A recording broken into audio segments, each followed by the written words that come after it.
আছো সবাই? আমার চ্যানেলে সবাইকে স্বাগত জানিয়ে আবার নতুন আরেকটা ব্লগ শুরু করছি। আজকে হচ্ছে জন্মাষ্টমী। তো সকাল সকাল আমার কৃষ্ণকে নিয়ে আমি একটুখানি বসে আছি। তো এইমাত্র আর কি চাটা খেলাম, আমি নীলকেও খাওয়ালাম। সবটা খাইও নি, এখনও ওখানে পড়ে আছে, কি জানি কি হয়েছে, খেতেই চাইছে না, আধ কাট তুলছে বারবার। তো জোর করে আমি খাওয়াইনি, যতটা খেলো খেলো, এখনও আছে, যদি খাই আবার একটু একটু খেলা করতে করতে খাওয়াবো। তো যাই হোক, আর কাল থেকে বৃষ্টি হচ্ছে প্রচুর, মানে বৃষ্টি ঠিক না, ওই নিম্নচাপের মতো হয়ে আছে, রোদ একটুও বেরোয়নি, কিন্তু এখন দেখছি একটু একটু রোদ বেরোচ্ছে। আর এমনিতে মেঘলা করলে না আমার ভীষণ অসুবিধা হয়, বর্ষাকালটা তো অসুবিধে বটেই, তবে বর্ষাকালে যদি একটু একটু রোদ বেরোয় তাও ঠিক আছে, কিন্তু যদি না রোদ বেরোয় একদম, যদি পুরোপুরি একদম মেঘলা করে থাকে, আমার খুবই অসুবিধা হয়। তো এখন রোদটা দেখে একটু ভালো লাগছে, ভাবছি কিছু জামা কাপড় ধুয়ে টুয়ে মিলে দিয়ে আসবো রোদে।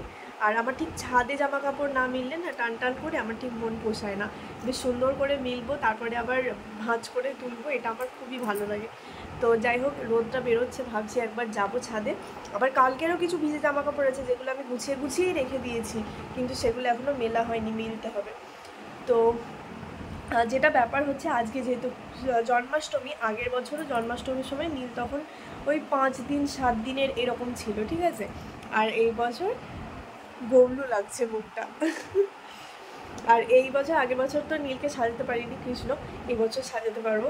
কিন্তু প্ল্যান বলতে আগের থেকে জিনিসপত্র অ্যারেঞ্জমেন্ট কিছুই নেই।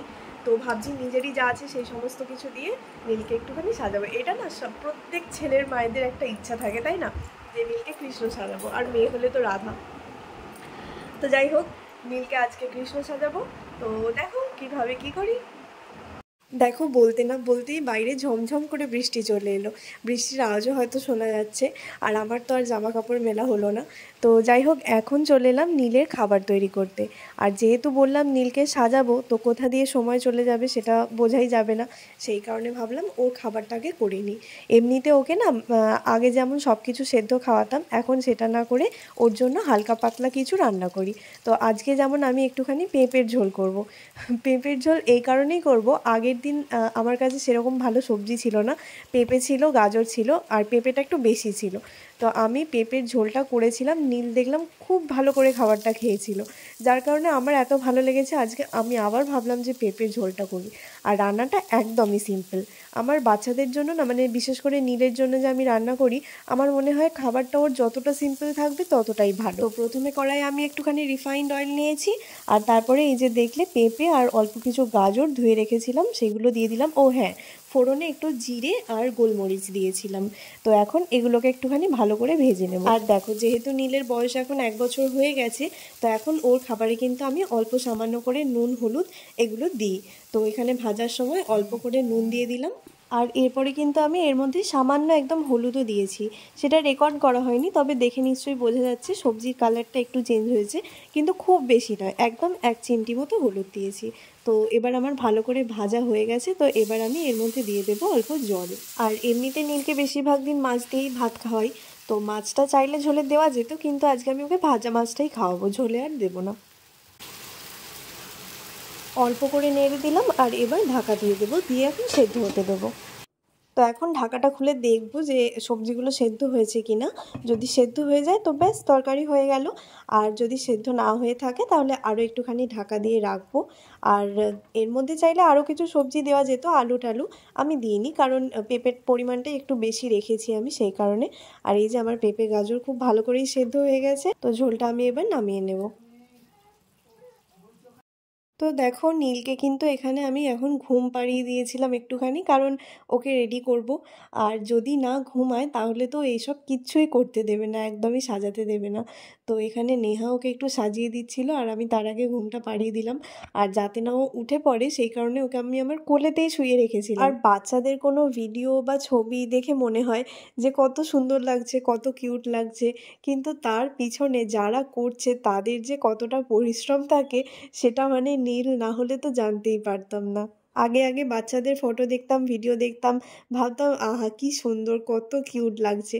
কিন্তু যারা সেইটা করেছে তাদের যে কতটা পরিশ্রম হয়েছে সেটা এখন বুঝতে পারি। প্রথম কথা তো বাচ্চাকে কিছু পড়ালে সে রাখতেই চাইবে না। আবার যেভাবে মনে করব যে সেই জিনিসটা করব, মানে যেটাই করি না কেন, যেভাবে মনে করব যে এইভাবে এটা করা যেতে পারে, সেটা তো সে করতেই দেবে না। ঠিক যেটা ভাববো তার উল্টোটা হবে। আর এদিকে দেখো নীল ঘুমিয়ে থাকলেও ওর কপালে যে কিছু করা হচ্ছে সেটাও ঠিকই ফিল করতে পারছে। বারবার ওর আর কি ঘুমটা ভেঙে যাচ্ছিল, এই কারণেই কিন্তু আমি ওকে কোলে শুয়ে রেখেছিলাম। তা সত্ত্বেও ওর ঘুম ভেঙে যাচ্ছিল। আর এখানে দেখো নীল কিন্তু ঘুমিয়ে ঘুমিয়ে খাচ্ছে। ও ছোটোবেলা থেকে এটা করে, এত কিউট লাগে দেখতে। ও এখন খাচ্ছে ঘুমিয়ে ঘুমিয়ে। যে নীল ঘুমিয়ে পড়েছিল একটুখানি, আর ওর পিপি ওকে সাজিয়ে দিচ্ছিল, কিন্তু ঘুম থেকে উঠে পড়লো। আর কি হবে জানি না, আর করতে দেবে? এবার শুধু দেখছে এদিক ওদিক সেদিক দেখছে। আচ্ছা ঠিক আছে।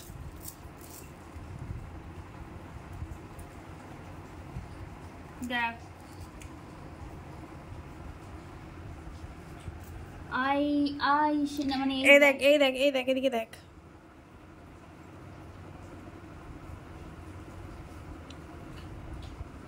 ওমা, এই জানিস কি হয়েছে?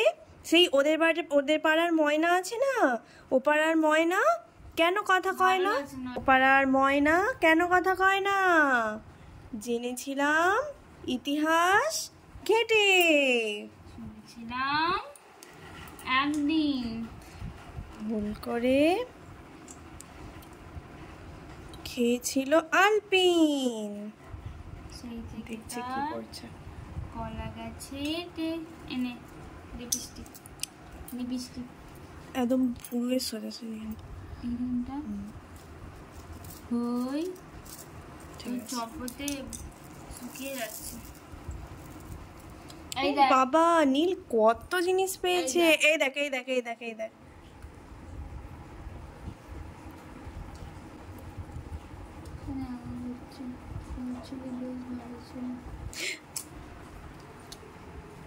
ঠিক আছে, ওইটা ওইটা ছেড়ে দে, ওটা হয়ে গেছে। এইখানটা মোচ।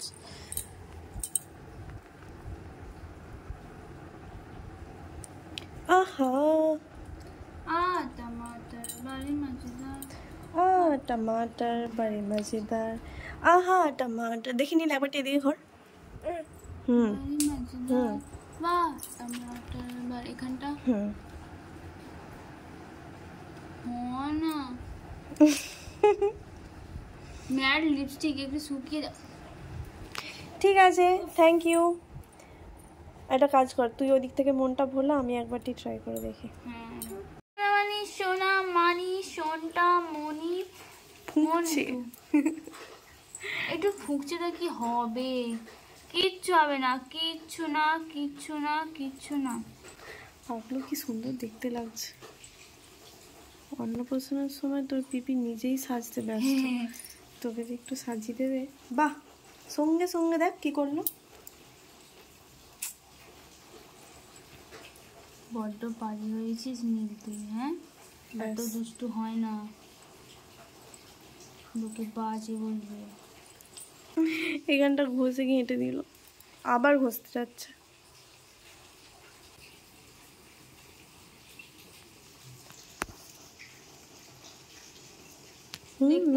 মেরে দে পিপিকে, মার। পিপিটা দুষ্টু করছে। হুম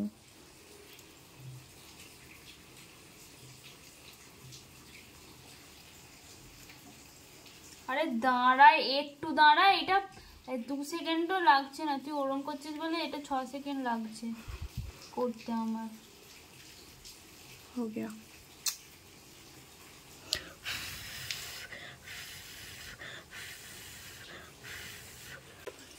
শনি হ্যাঁ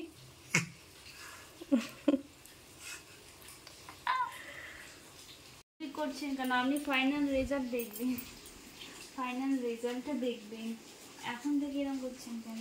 ও একটা বল খুলে দিয়েছে রে।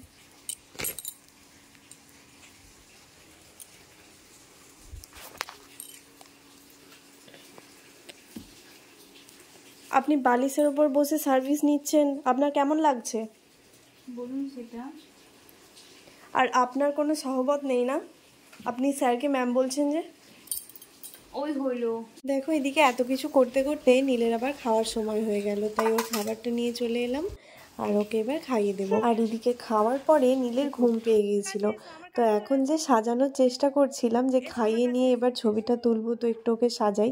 ওর কিন্তু ঘুম পেয়ে গিয়েছিল বলে ও কাঁদছিল। আর এদিকে দেখো আমিও একটুখানি মা যশোদা সাজার চেষ্টা করেছিলাম, তো কিন্তু নীল খুব কাঁদছিল। আমি তো সেজে নিয়েছিলাম, কিন্তু নীল খুব কাঁদছিল বলে ওর পিপি ওকে ঘুম পাড়াচ্ছিল, আর এদিকে আমিও আমার খাবারটা নিয়ে চলে এলাম। আর এবার ফাইনালি যখন নীল বিকালে উঠলো, ওকে সাজালাম, তখন আবার ওর ভালো লাগছিল না। কাঁদছে কেন? কি গো নীল, আমাদের কৃষ্ণ ঠাকুরটা কাঁদছে কেন? কাকু কি দেখবে তুমি? কি দেখবে? এই বাবা,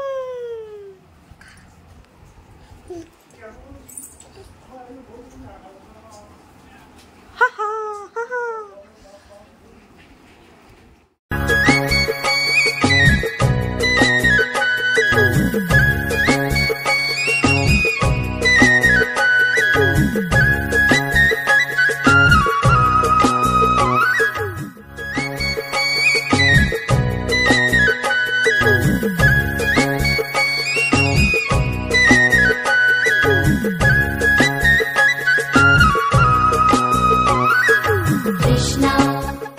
এই যে আমার বিছানার অবস্থাটা এরকম হয়ে আছে।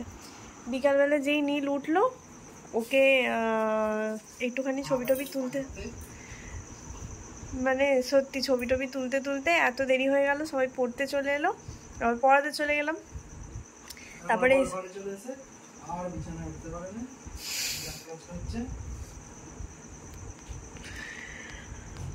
আর এই যে বিছানাটা এরকম হয়ে আছে, যেটা ও বলে দিল আর কি, বিছানাটা গোছাতে পারেনি, মানে বিছানাটা আমি গোছাইনি, তো এরকম হয়ে আছে সেই কারণে। চলো এখন বিছানাটাকে গুছিয়ে পরিষ্কার করি। আর নীলকে সাজিয়ে, মানে সাজাতেও এত ঝামেলা, তারপর ছবি তুলতেও এত ঝামেলা, মানে একটা বাচ্চা যদি ছবি তুলবো মনে করি, কত যে স্ট্রাগল করতে হয়। তো যাই হোক চলো। আর এই যে এই প্যাকাটিটাকে তো বাঁশি করেছিলাম, এই বাঁশিটা কোথায় গেল? এর মধ্যে থেকে বার করেছো তুমি?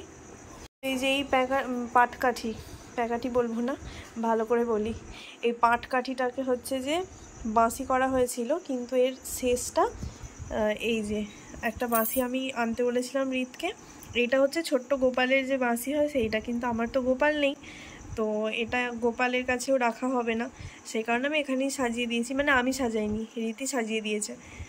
আর এটার মধ্যে ওইটাকে লাগিয়ে দিয়েছিলাম, বেশ বাঁশিটা দেখতে ভালোই লাগছিল। তো চলো এরপরে তাহলে আজকের ভিডিওটা এখানেই শেষ করছি। কেমন লাগলো আমাদের ছোট্ট ননী গোপালটাকে তোমরা অবশ্যই জানিও। ও হ্যাঁ, আমাদের আজকের পুরো ভিডিওতে কিন্তু একটা জিনিস একদম বাদ চলে গেছে, আমাদের গোপালকে কিন্তু আজকে কিছু খেতেই দেওয়া হয়নি। মানে কি বলি, কিছু কিচ্ছু খেত না, একটু স্থির হয়ে বসতেই চাইছিল না, তো কিছু কি করে দেবো, না হলে আমি ভেবেছিলাম ওর সেরেল্যাক গুলে দেবো ওকে। আর এই দেখো এখানে আমি শেষে একটা ক্লিপ অ্যাড করেছি, যে ও কীভাবে সব কিছু টেনে টেনে খুলে ফেলতে চাইছিল, জোর করে, রীতিমতো জোর করে যা হোক করে আটকে ওকে ভিডিওটা করা হচ্ছিল। দেখো খুলেই দিল পালকটা। তো যাই হোক চলো, মনের ইচ্ছাটা তো পূরণ করতে পেরেছি, আমার ছোট্ট সোনাটাকে কৃষ্ণ সাজিয়ে, তাতেই আমি ভীষণ খুশি। তো চলো তাহলে আজকের ভিডিওটা এখানেই শেষ করছি। কেমন লাগলো অবশ্যই জানিও, তোমাদের সাথে দেখা হচ্ছে নতুন ভিডিওতে। টাটা।